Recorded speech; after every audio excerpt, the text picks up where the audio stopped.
right. Thank you, everyone, for your patience. Sorry. All right. So welcome, now that you can hear me, to the One Eastside Spark webinar series. Today is October 14th, 2021, and my name is Christina Hudson.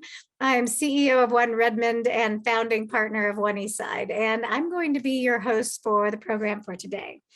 One Eastside Spark, as some of you may know, is a regional recovery and resiliency center funded by federal grant dollars. And this program is designed to help fortify your small businesses and nonprofits with resources, expertise, and additional key areas of support. And the goal of this program is to help our businesses thrive and to withstand future economic crises. Spark is a collaboration and a partnership, and I want to make sure we thank everybody here on the screen, all our Eastside cities and chambers who are partnered together to give the highest level of support to our local community. Here in the next slide, we'll give you an overview of our current programming for Spark. It's a database of financial opportunities and other resources which have been recently updated, so definitely check that out. We have a private Facebook group used as a platform to help our small business owners connect with their peers. We also have a new resource hub for the SBA Economic Injury Disaster Loan, or the EIDL program, and it features the webinars in 8 different languages. And what's great about this is it walks you, the applicant, through the EIDL application line by line in your own language. And as a reminder, these are long-term loans, 30-year loans at 3.75% interest rate, 2.75% for nonprofits with no prepayment penalties. Some, I know folks have been needing to rely on credit card debt and 401k withdrawals, or even refinancing their homes, and this financial opportunity can certainly help with that and pay off those debts. Another key component of our One Eastside Spark program is our free of charge one-on-one advising. Our federal grant pays for these experts, so these advising appointments are at no cost to you.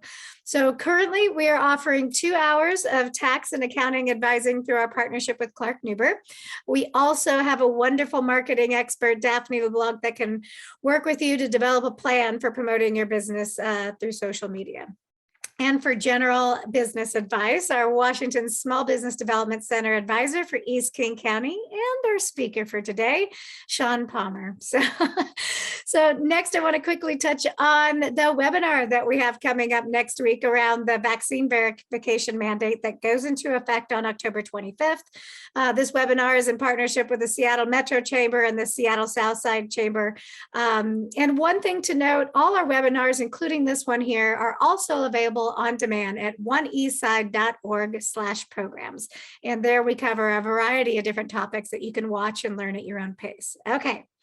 We're going to move on to the program. I know I'm talking quickly because we lost some time with my mic failure there. Today's webinar is part of the Entrepreneur's Roadmap series. This is a series of webinars that is a detailed and actionable knowledge base designed to be resource-driven and user-friendly to help our entrepreneurs progress toward their goals of launch, growth, and sustainability. And today we're going to learn about simplifying the complexities of component business financing. But before we get started, we're going to go ahead and cover a few housekeeping notes, and you see some of these up on the screen. If you need technical help during the webinar, please use the chat box. We have staff on hand to try and help you with any issues you might be experiencing. We also have links to pertinent documents in the chat box that you will be able to access. The resources we have here will also be available on our website, as well as being included in a follow-up email to you. If you have questions for the speaker, please use the Q&A box, and feel free to post all of your questions here, and we will do our very best to get as many questions answered as possible right here and right now. But again, this webinar is also being recorded. So as soon as we are complete and we have all our documents together, we'll go ahead and send a link out to you as soon as it's ready. So let's get going on with our program. Today, we have our very own Sean Palmer, business advisor for the Washington State Small Business Development Center. And Sean, I turn it over to you. Thank you, Christina. I appreciate you. Welcome, everybody. All right. Now, depending upon my comfort level and how I know my audience, in years past, I would sometimes lead off with something a little bit humorous, and an old standby used to be After a cursory welcome, I'm sure you were expecting a handsome and charismatic presenter today, but Brad Pitt couldn't be here, so you have me. But then I imagined Brad Pitt at an award show.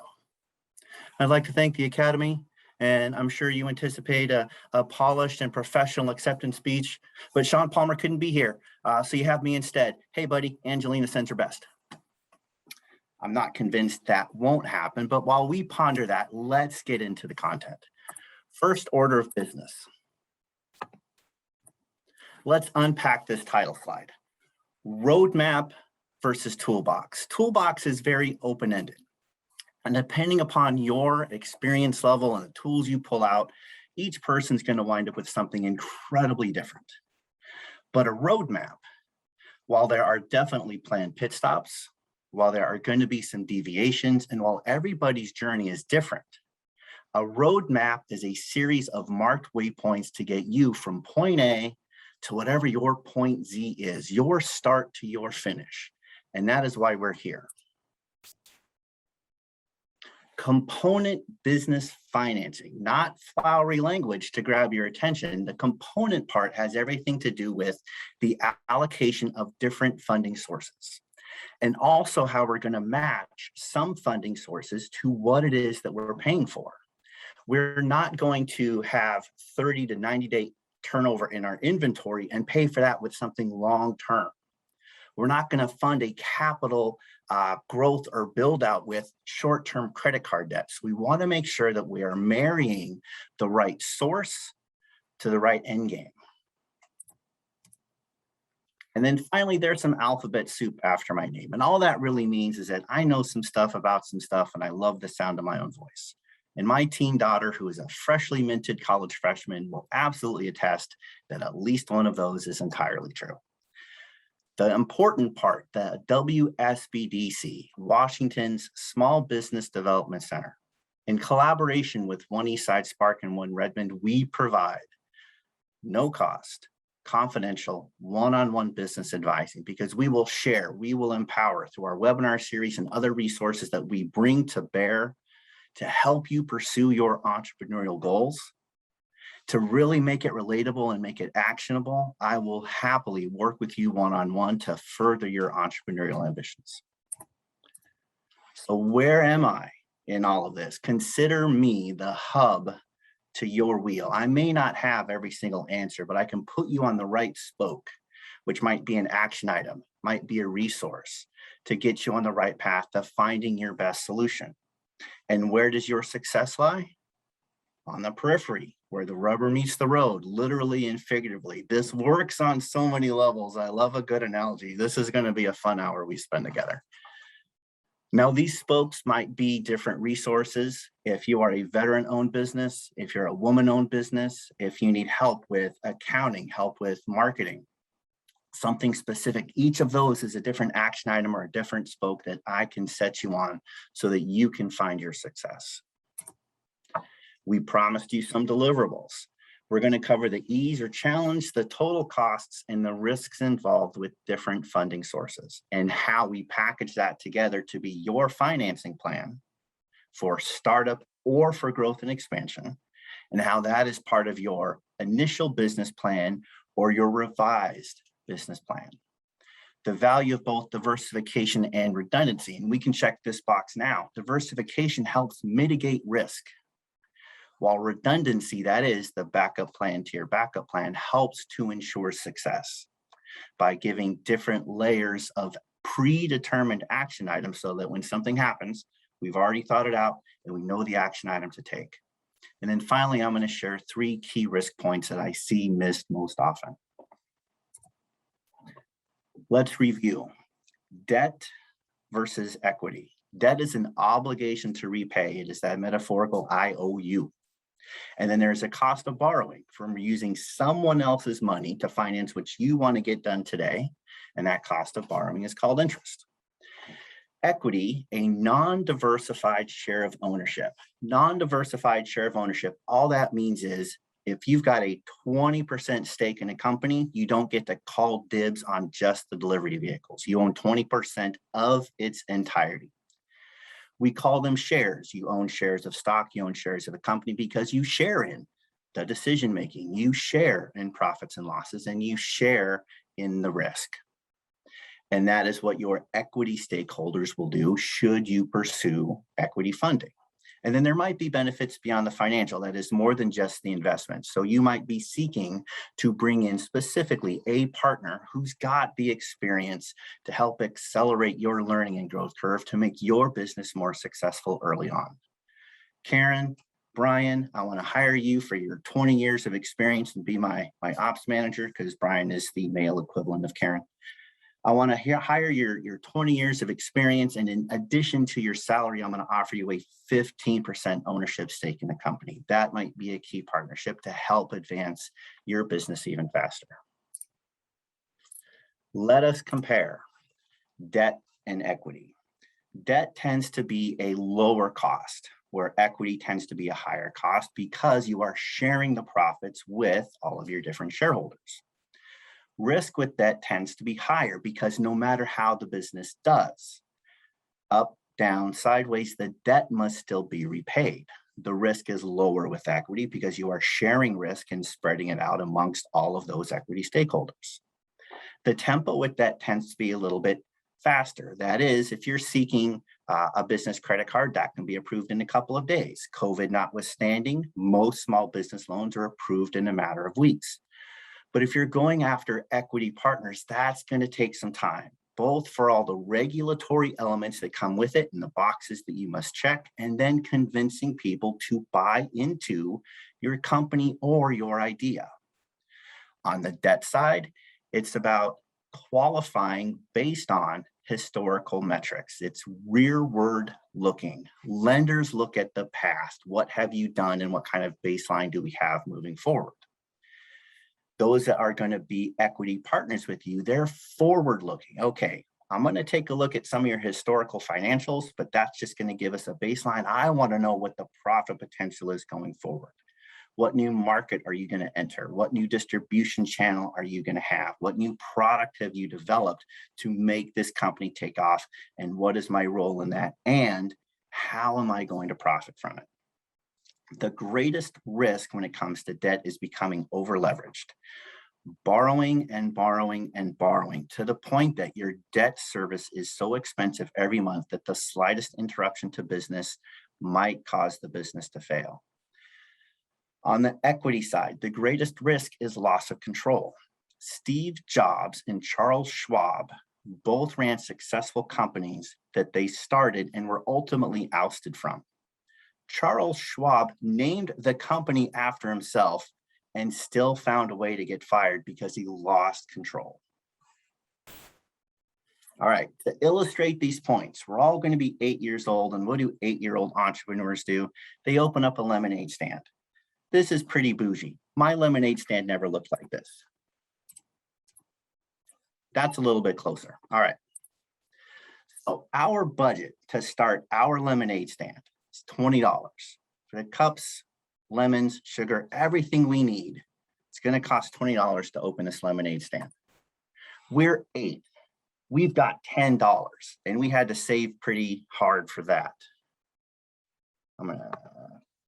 Now, Mom and Dad have agreed they're going to pony up the other 10, and we get to decide if we want to take Mom and Dad on as equity partners or if we want to take Mom and Dad on as debtors. That is, we either share in the profit and risk with Mom and Dad, or regardless of how the business does, we pay them back with interest to the tune of $1 a week.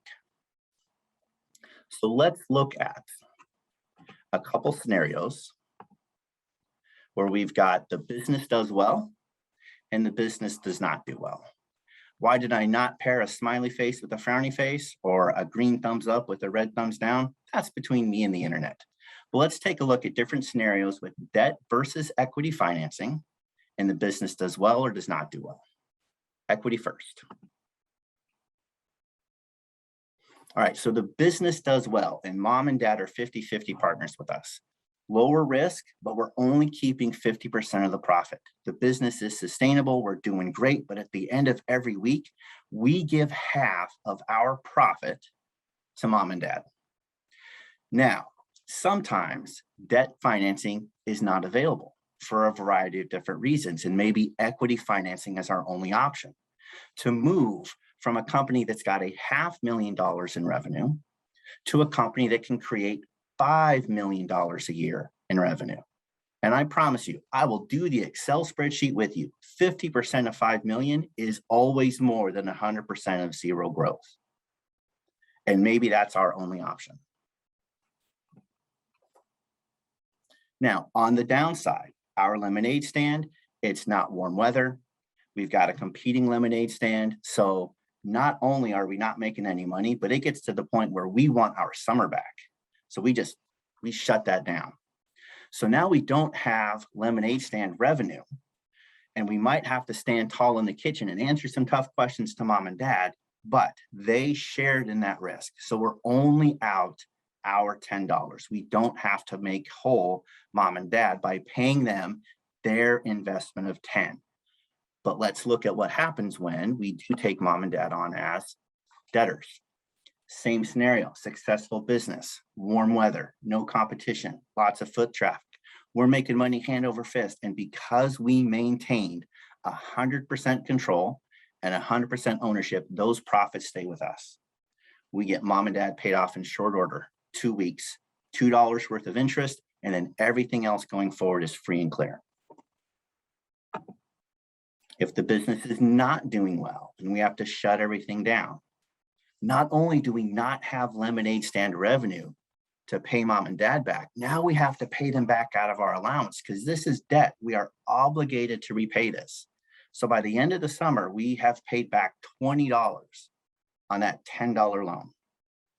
And that really impacted our summer. A little hard to swallow, but we had to make good on that. And those are the key differences between debt and equity. All right, let's look at why we might have to take in a big infusion, never minding startup, but some different reasons during our growth process that we need to take an infusion of capital. The first is cash flow challenges. We make a big expense to grow, but we haven't had our revenues catch up to us yet. So we got to meet those cash flow shortfalls. Non-incremental capital expenses. If you want to change your marketing budget by 6.5%, that's a fairly easy adjustment. But you don't stand in your warehouse and ponder, you know what we need? We need exactly 6.5% more shelf capacity. So let's pop this wall out a little bit. Those non-incremental capital expenses mean that we're going to move into a bigger space that's not slightly bigger, but probably 100% bigger. Or we're going to rebuild or expand onto our current facility. Either way, we're going to grow into something much bigger than that small incremental change. And the time that goes into that, to do your SWOT analysis, your break-even analysis, your cost-benefit analysis to figure out, do we want to grow by 50% and grow into that? Let's look at how much it would cost to double the size of our warehouse and production facility and how long it takes to grow into that. All of that time has to be accounted for. And then finally, lengthy product development cycles. You have invented a better widget, but to secure your supply chain and your manufacturing processes, you're a year away from bringing this to market, and we need to survive those cash shortfalls as well. So let's look at startup costs very briefly. Now, on my resume, you will see professional speaker. That was actually one of my businesses that I got paid for. And I often hear feedback that, Sean, you present with an energy and an exuberance and a passion for what you're speaking about. No, I drop a 5-hour energy into a Mountain Dew and whatever comes out, comes out. So if you want to start a business as a public speaker, your startup costs are under $6. But for everybody else, you've got to start the business. You've got to file as an LLC, or you've got to file your DBA, you're doing business as name, with the Secretary of State. You've got to get all of your licenses, your state and your local business license. If you're food service, all those inspections and permits and everything else. And then the legal side, you might have to have intellectual property protection. You might have to have articles of incorporation. All the expense that just goes into being able to say that your doors are open. You're going to have building or tenant improvements. You're either going to have land and build what you need, or you're going to lease a space and then build it out and improve it to be what you need. Your supply chain, your manufacturing, and finally, how you're going to distribute what it is that you're selling. Any specialized equipment, which could be delivery vehicles. You're going to have payroll for your staff. Let's go ahead and put something on the shelves to actually sell. You're going to start your marketing before the business starts, so you can build that demand, so you can hit the ground running. And then finally, all the insurances. All of these costs must be accounted for in your financing plan, which is part of your business plan. For some businesses, you won't have all of these expenses. Let's say you've got something home-based. Let's say you are just getting into some consulting work and it truly is a side hustle, not full-on business yet. If your business expenses can fit into this box, there is a mathematical threshold of about $8,000 where you can have a single funding source and not necessarily need this diversified pie chart of different funding sources. I'm still going to advocate for some diversification, but that $8,000 level, in my experience, tends to be the threshold that people will gravitate toward.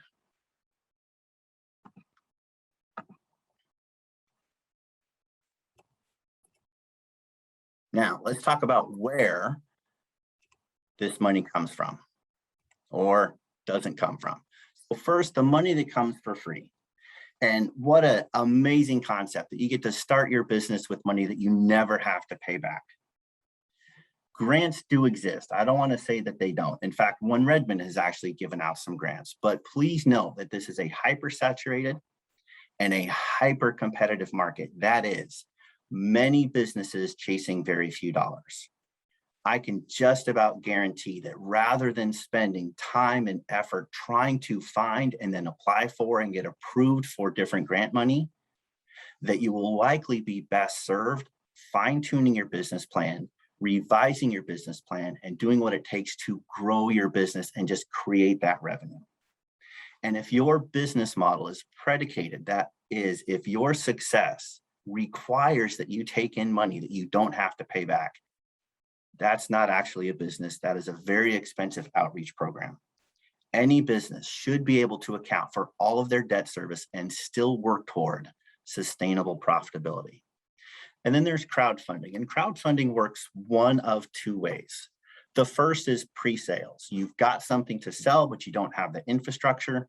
So you sell it, you take in that revenue, and then you pile all that together, and then you build out your supply chain and your production facility, and finally your distribution, much like Coolest Cooler did, who at the time had the most successful Kickstarter campaign in history. They got their hand slapped for a couple of reasons. One, they didn't make good on all the orders that they should have, and they did not do well when it came to forecasting what it was going to cost.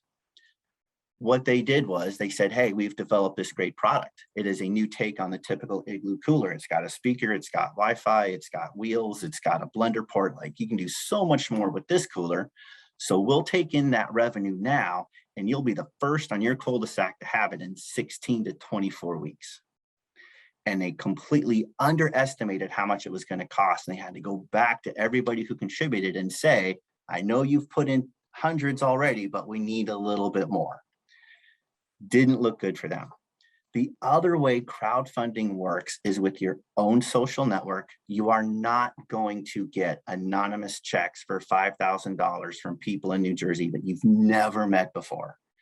It's people that you're Facebook friends with. It's your own Twitter followers. It's your own social media and people who know you, usually for smaller dollar amounts. Again, this $8,000 threshold, because people want to see that it's an attainable goal. They don't want to see a capital campaign for $500,000 and think that their $5 isn't going to make a difference, and therefore they don't contribute.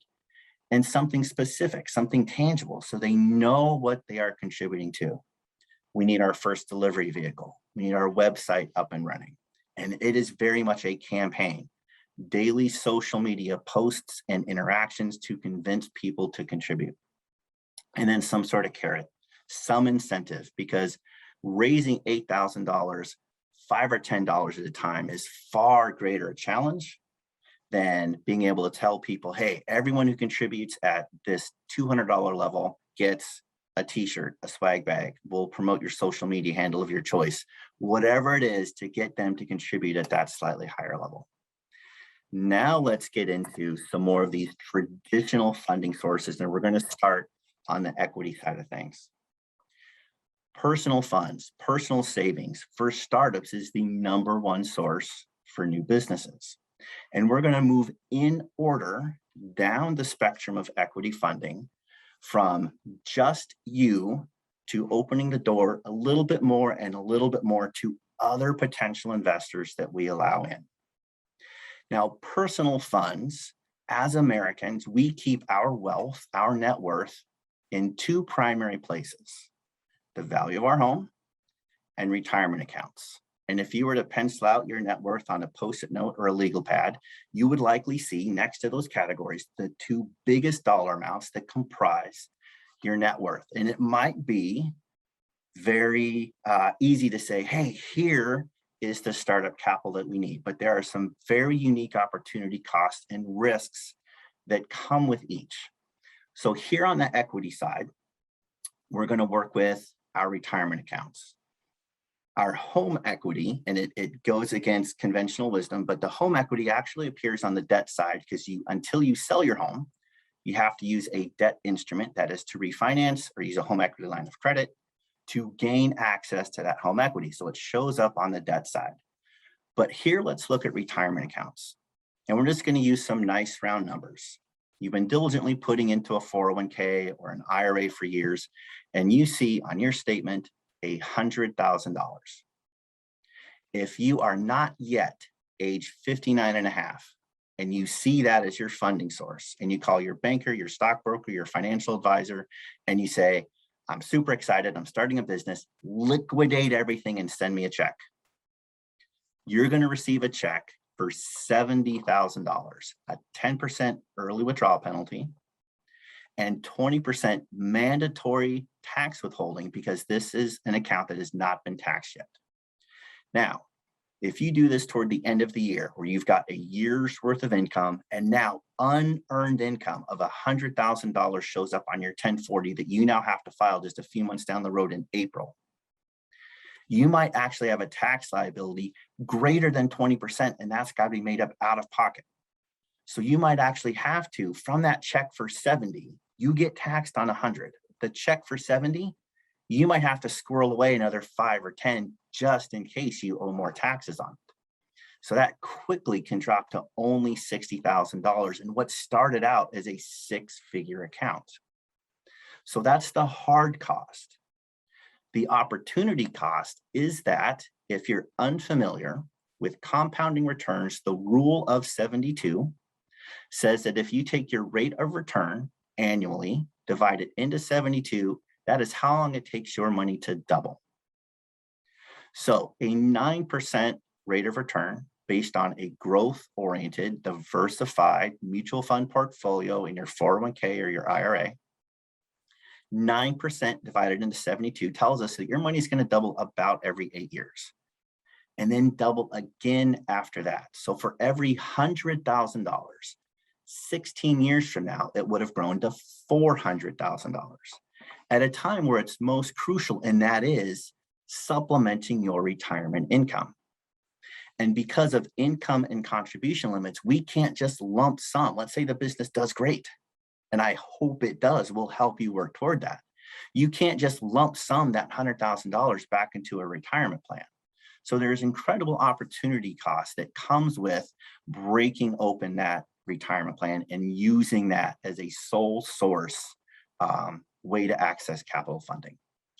Now let's look at a partnership. We're looking to bring in one key person, and we're going to offer them a salary, but that carrot, that incentive is, hey, on top of that, to be my ops manager, to be my lead salesperson, I'm going to offer you a 15% stake in the company. And that's their incentive to buy into because they know they get to share in that profit.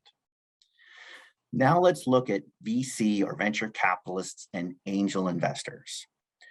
Most often, not always, but most often, you're coming from a place of, I can't have access, or I don't have access to debt funding or more traditional funding. So now, just like the name implies, angels sweeping out of the heavens, enabling you to start or grow when other funding sources aren't available. This is their business model. This is what they do, but they diversify their portfolio as well. They're not working with just one small company. They're going to work with a basket of 20. And they know that just the nature of their business, 3 or 4 of those aren't going to make it. So the target rate of return they have is now on the shoulders of the 16 small businesses that do make it. The good news is you're part of that 16. But you have to make up for the other 4. What that means is when you do your business valuation and you make the ask, just like we see on Shark Tank, I'm seeking a $200,000 investment for a 20% stake in my company. Typically, from a VC or an angel investor, what you'll hear is, I will offer you $200,000, but for 33%. And then you might be able to negotiate them down to 30. So they're going to take a bigger equity stake than what seems fair market value. The good news is this is not a lifetime marriage. They don't want to stay a part of your company for years and years and years. That is not what their business model is. They want to see that growth. They want to get you to the point that you have doubled, tripled, quadrupled in size, and then they want to take their cash and they want to go do that with someone else. So one, it leaves you in a position where 5 years down the road, the cash that you've accumulated, you now have to buy out that angel investor, that VC or that equity partner, which might leave you in a bit of a tough spot, but you have grown. And also, much like our lemonade stand analogy, that 67% of the profit that you keep is much more than 100% of what it would have been had you not been able to grow and expand. And then finally, there's crowdfunding. And this crowdfunding is different than doing a Kickstarter or a GoFundMe campaign. You are specifically seeking equity investors. Now, the Department of Financial Institutions for Washington State says that you have to be able to provide all the material and relevant information for anybody outside of your own personal network.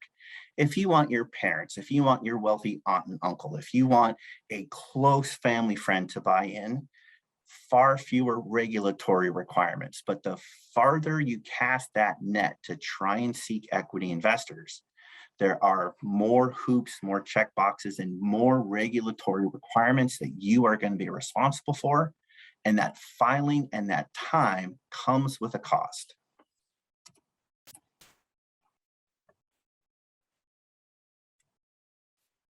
All right, now let's look at debt.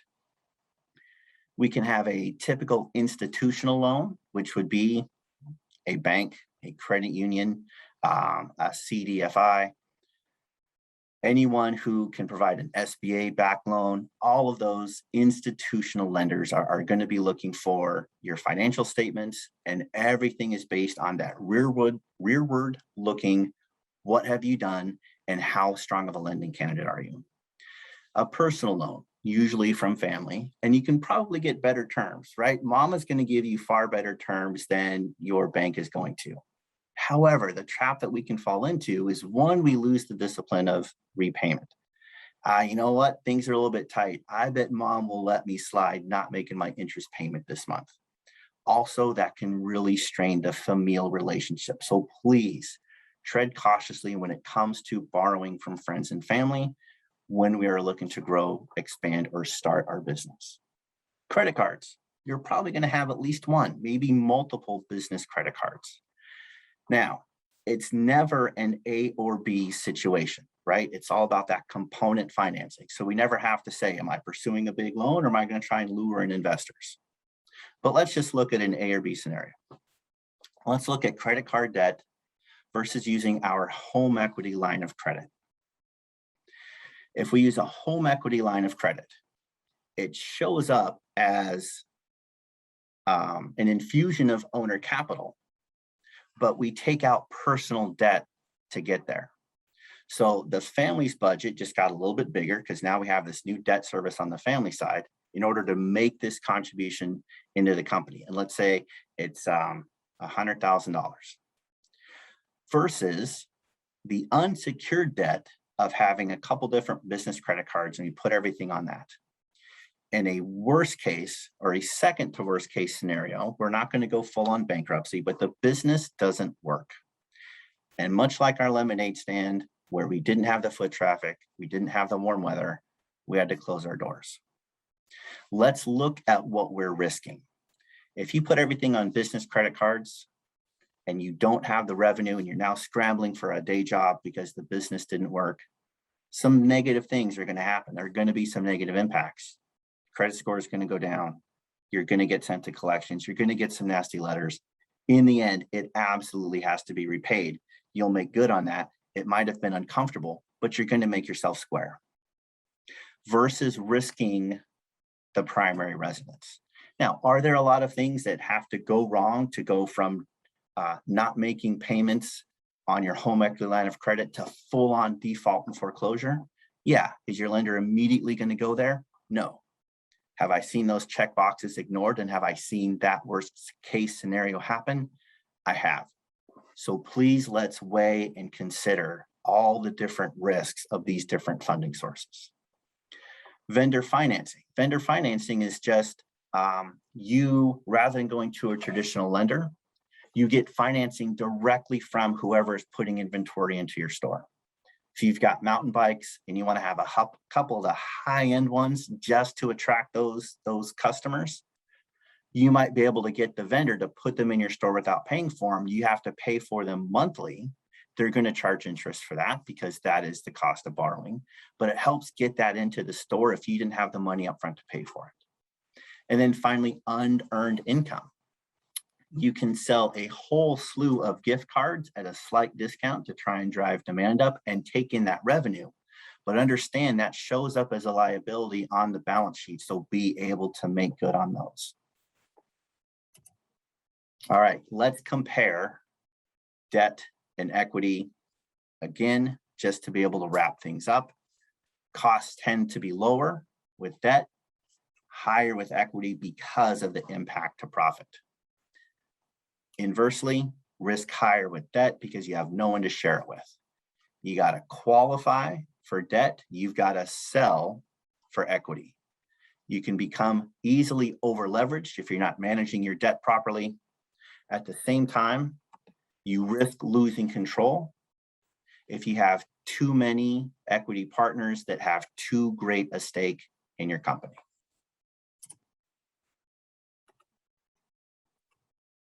All right, we covered the ease, the challenges, and the costs and the risks of different funding sources.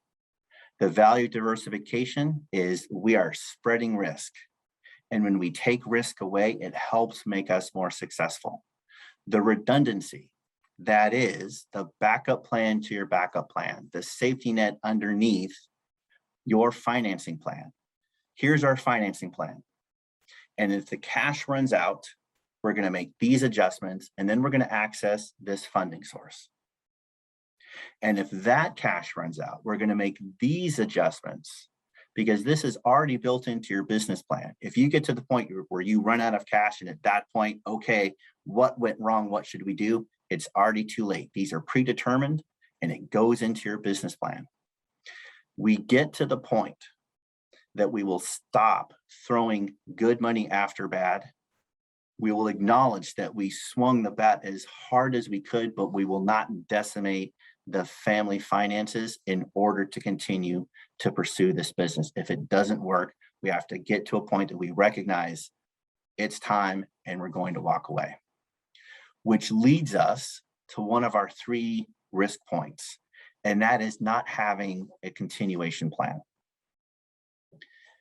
That transition plan, that continuation plan is going to happen. One of the ways it happens, at some point, each of us, we're going to assume room temperature. And when that happens, if you pass it on to your heirs, and do they want that? Does your business partner automatically take over? Does it go to your spouse? Does it go into your estate?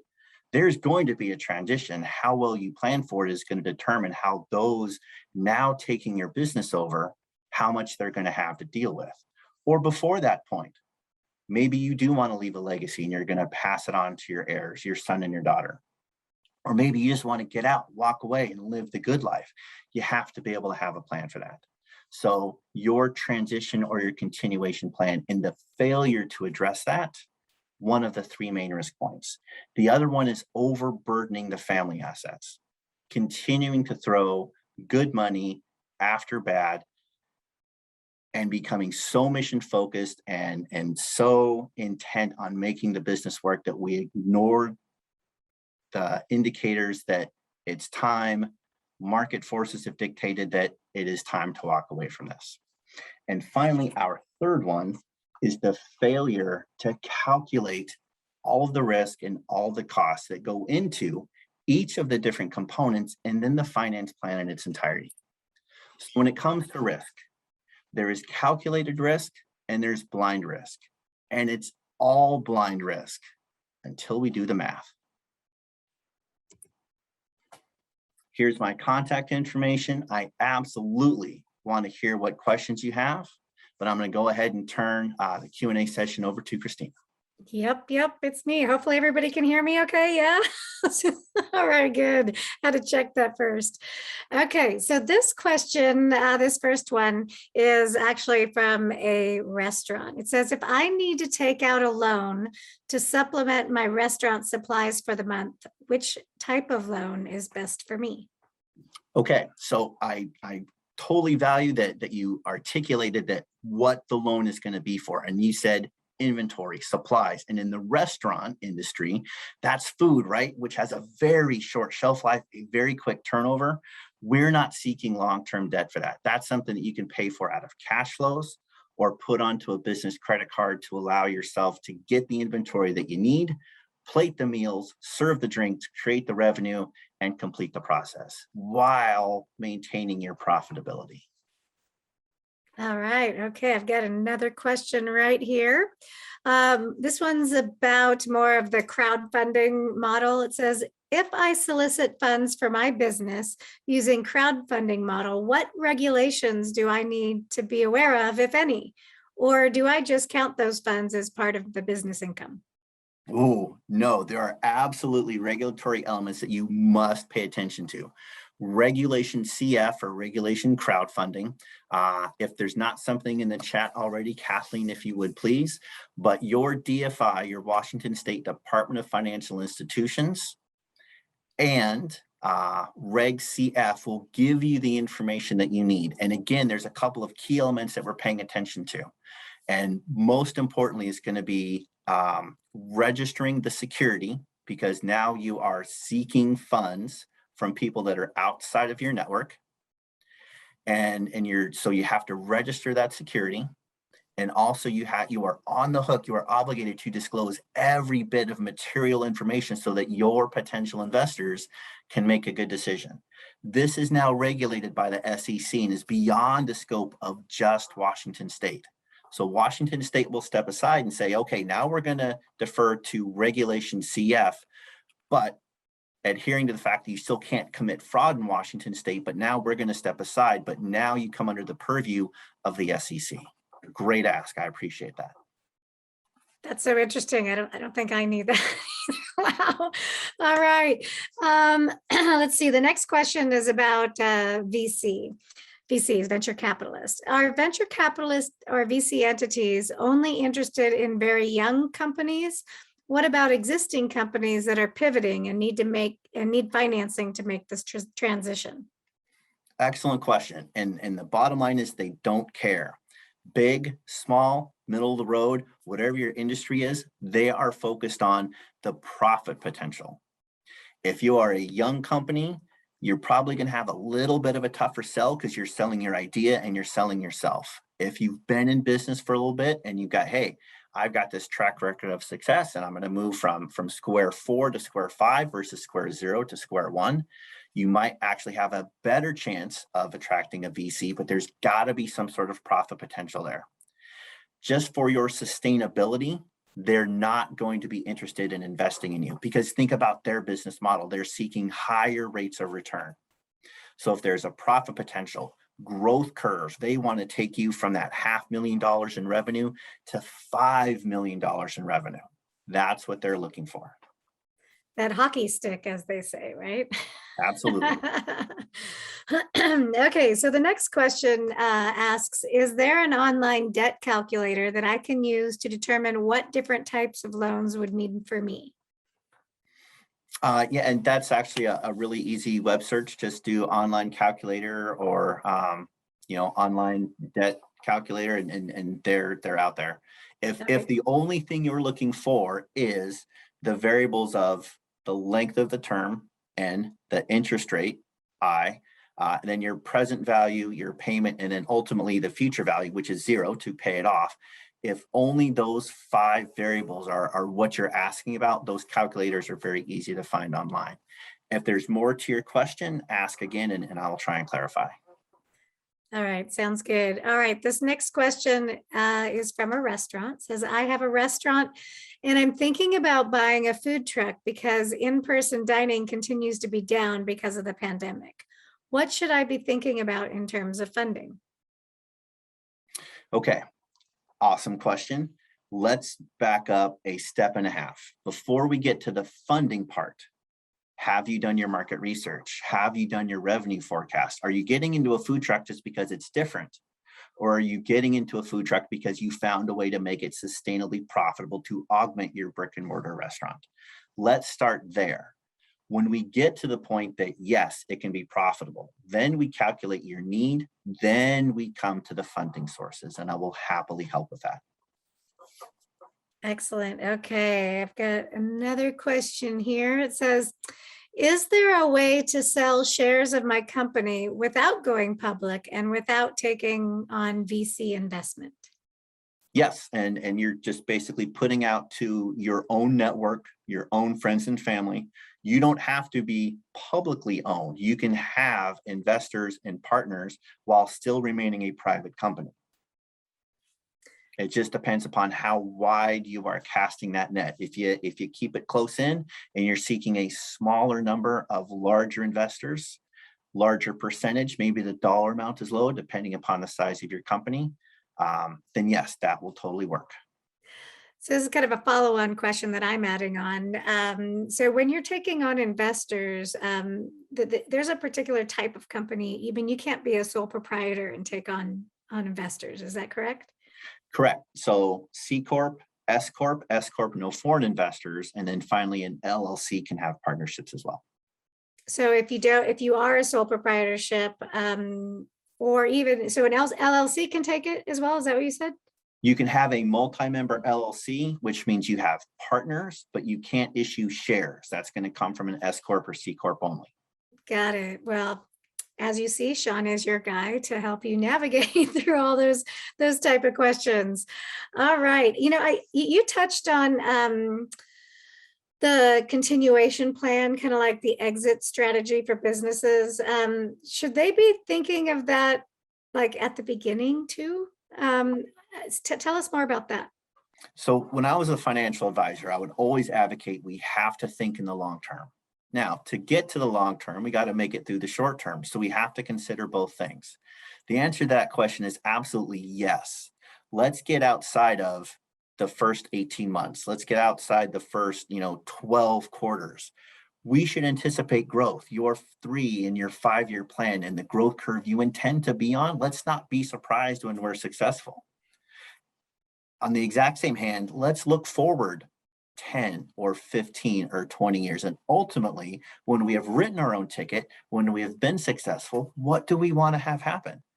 Do we want to continue to work? Do we want to work a little bit less? Do we want to semi-retire? Do we want to pass it on? Do we want to cash out?